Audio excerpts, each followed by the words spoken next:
Welcome to Sports in the Bubble, Thursday, October 15th. We have a special guest again, the great Eric Davis. We'll get to all his accolades in a minute. But before we get started, let's get bubbled up. The bubble's been good to us. We have a big day today. The topic of today is MLB baseball that really got hot. We're glad to have Eric Davis back on again to break it down. His expertise has been really good to the bubble. So everybody who don't know Eric Davis, Fremont High, 8th round pick of the Reds, two-time All-Star, two-time Silver Slugger, three-time Gold Glove, and we know the Roberto Clemente Award winner, Cincinnati Hall of Fame.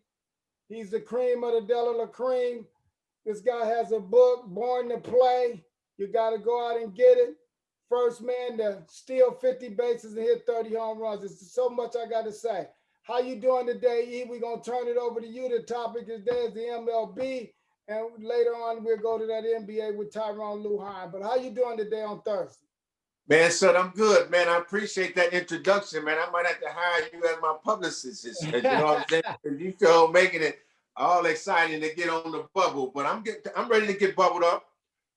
First, let's start with the American League, and you want to talk about the Rays, and you want to talk about the Astros. If you look at what the Rays have done, they've done pretty much what was scripted leading up to this series. They pitched well. They've probably got one of the hottest young hitters who came out of nowhere and has hit like 5 or 6 home runs in the postseason. So you have to understand what they're doing. But as well as the Astros, they haven't pitched the way that they was to pitch in the past. And anytime that you have to use your bullpen early, it's going to make some devastations for when it starts to get to game 4, 5, and 6. Zach Greinke gave him a big lift last night. But you got to give a lot of credit to, number one, him, and you got to give it to Dusty. Because when you're talking about the analytics side on what people say you should do by the book, and when you get in here, go get me this guy out of the bullpen, lefty, righty, that throws 90 miles an hour, 96 or 97 miles an hour, you still have to have baseball IQ. And Dusty looked at the matchup and said, Zach Greinke is my guy. He's been here before. He knows how to pitch. And he got them through that, which to me gave them a huge lift mentally and emotionally, because they didn't have to go to the bullpen. If you lose and not have your best out there, you'll be crying all offseason. Now, the Astros might go out there and lay an egg today, but it was about the ability for Dusty Baker to trust his players in those particular situations and allow them to end up getting out of that jam and then going on to win the game actually 4-3. But the Rays are tough. The Rays got excellent pitching. You never underestimate, you hear this all the time, don't underestimate the heart of a champion.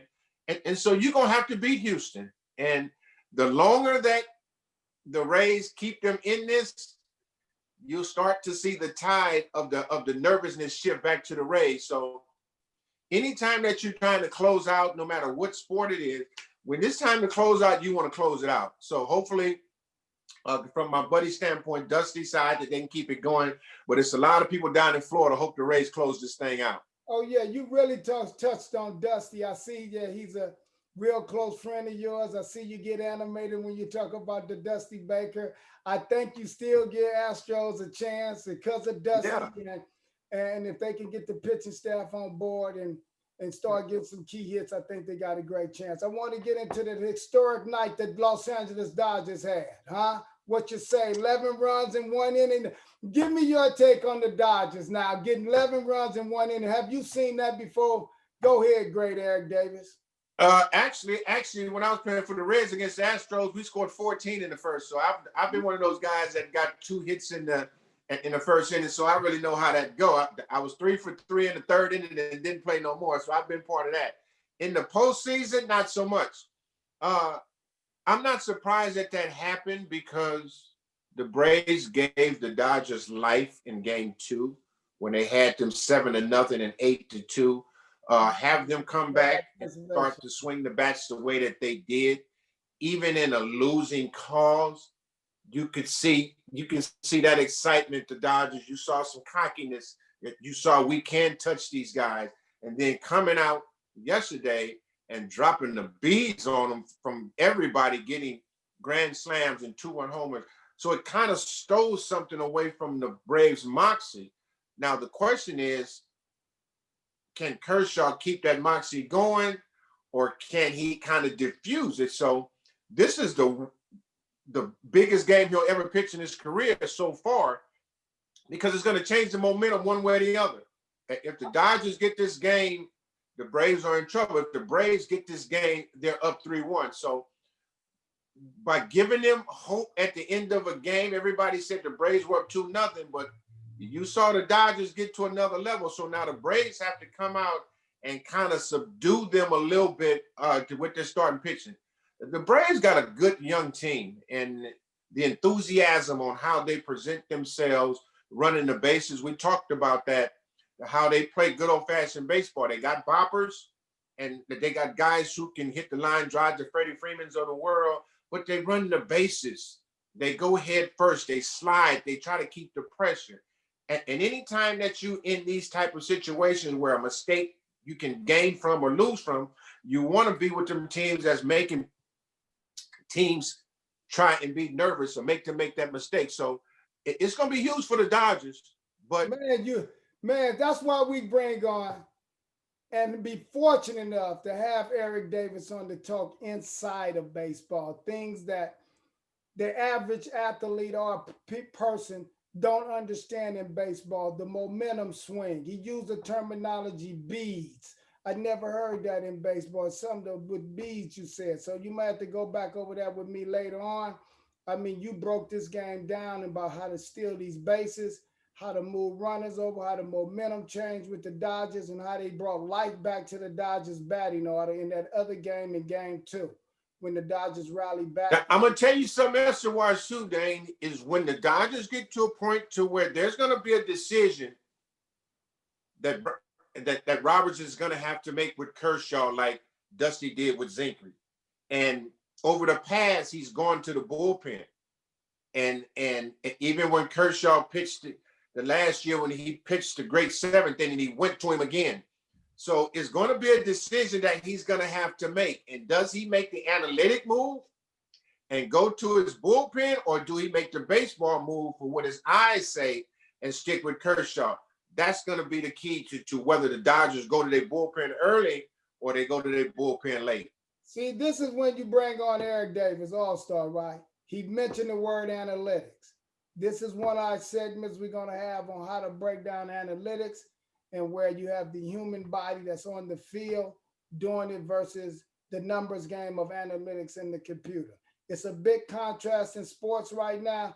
I think it's starting to go Eric Davis's way against analytics in a lot of situations and terms. You got to go on gut feelings and in the moment. As Eric Davis told me 2 weeks ago in the conversation, it's about in the moment with analytics. It's better to be. The analytics is good.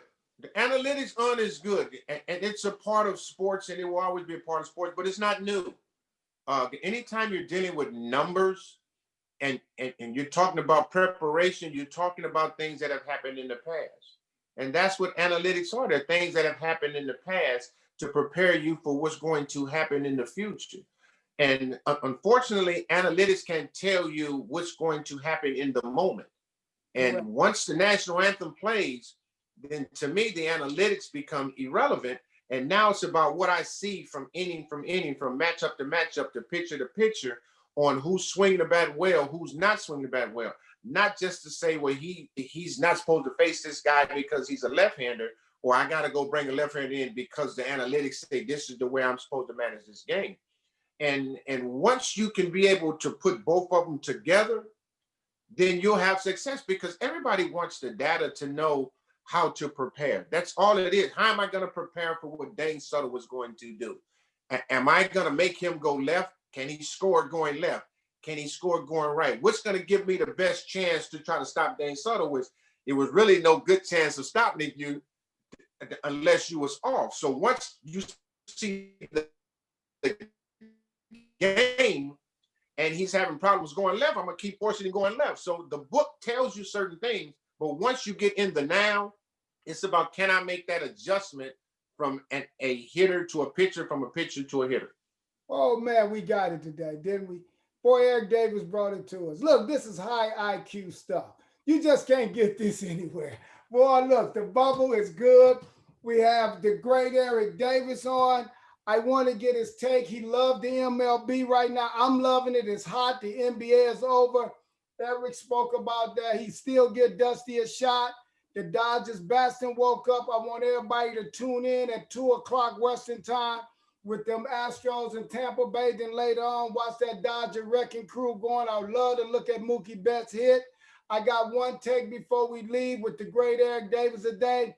I just heard word that Tyronn Lue signed a 5-year deal with the Clippers. We won't stay on this long, Big E, because I want to stay on the MLB, because that's what's hot right now. Basketball is cold right now. LeBron, congratulations to LBJ, LeBron. Congratulations. I bow down to them. So, ED, we give it to them. I'm not a Laker fan. They got it done.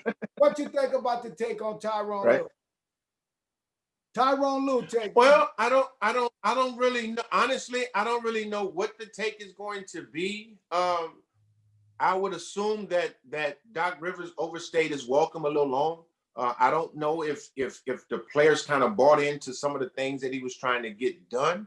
I don't know if Tyronn Lue's the answer.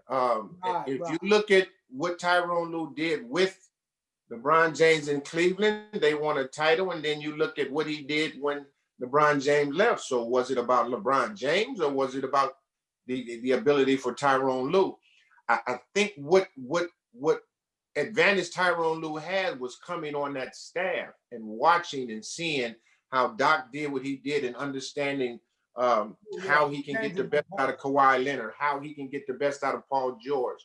What were some of the things that Doc might have been headstrong on that he should have allowed the guys to do? That would give him an advantage. But the key thing to me is how do the players look at Tyronn Lue? Are they going to respect him when he get on him? Or are they going to say, this is my partner and we help get you this job, so back off? So to me, those are some of the questions that only time can tell. But you see, Doc got a job the next day, so people still love Doc. Yeah, that's right, E. I appreciate your take on Tyronn Lue. He said the players got to buy in on Tyronn Lue. When things get rough and tough, are they going to be a partner with Tyronn Lue, or are they going to respect him? Boy, Eric Davis, give it to you real, right? It's been a pleasure today, because the MLB is hot.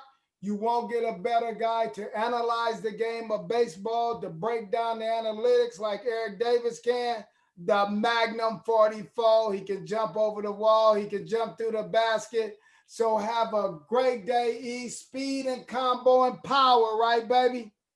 Speed, combo, power. So let me just show you two things and stuff that really make ED what he is. I just got to show you, just by you putting it out there, it's the Pathfinders. Pathfinders in the house. It's the Pathfinders is in the house. Where we at? Mom. Yeah, there we at right there. Yeah, Pathfinders in the house. Fremont in the house. So the Fremont Pathfinders is in the house. Southern League is in the house. UN is in the house. And the bubble is definitely in the house. That's right. Let's get bubbled up, E. Yeah, we bubbled up on. All right, baby. It was a pleasure. I'll see you before the World Series over the weekend. We're moving along in the MLB. The MLB is hot.